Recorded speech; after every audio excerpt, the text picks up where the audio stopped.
We're at leading regional auctioneers Woolley and Wallis with Managing Director Natalie Milsted, FCCA. Natalie, hello. What's happening here? Morning, Peter. This is our furniture view for our auction tomorrow, one of 30 that we will be having this year. We've got over 600 lots for people to come in and see prior to tomorrow's auction. Tell me about your roles and responsibilities within the business. My roles and responsibilities, so I incorporate the finance director's role within the managing director's role, and I'm still very much responsible for the financial and management accounting of the business.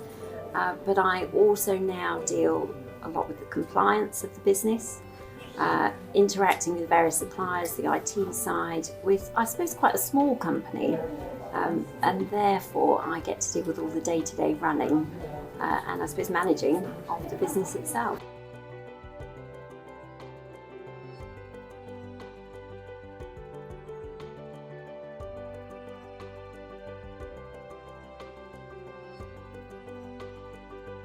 And what are the challenges that you face in an auctioneer's business? The challenge is definitely building good relationships with the stakeholders of our business. We are quite unique, quite unusual, and without those good relationships, it can cause problems, and you don't want to hinder the service that you're offering to your client because, for example, the bank can't send a payment somewhere across the world.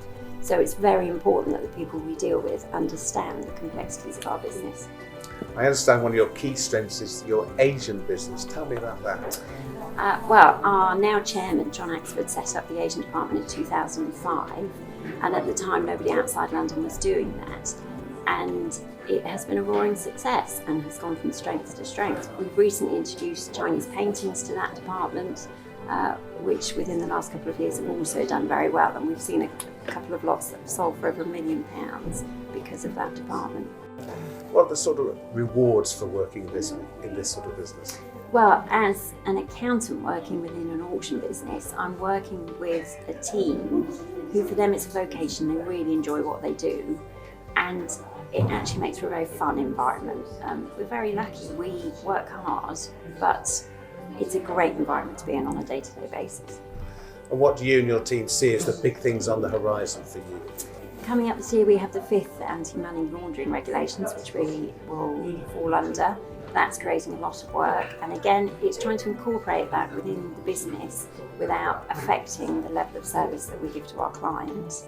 We are always looking at our competitors and what they're doing, looking at how we can stay ahead of them, and we are looking at new departments and what we should be developing as a business, what skills are out there, what resources are available to do that.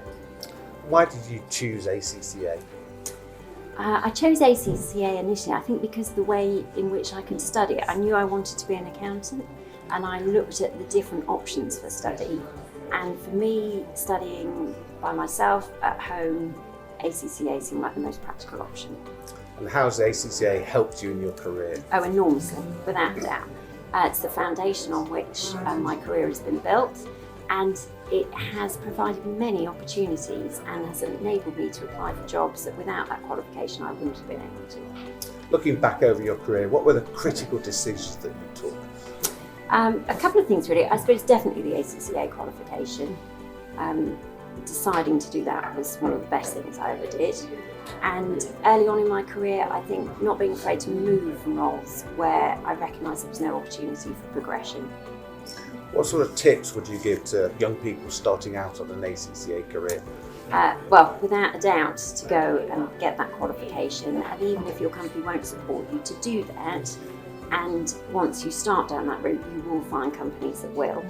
And the other thing I would say, and I always say this, is if you do not know the answer to something, don't be afraid to say so. Go away and find out.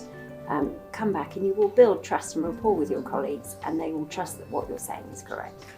Natalie, that's great. Thank you very much. One final question. Should I buy the chairs we're sitting on? Definitely, Peter, a great investment.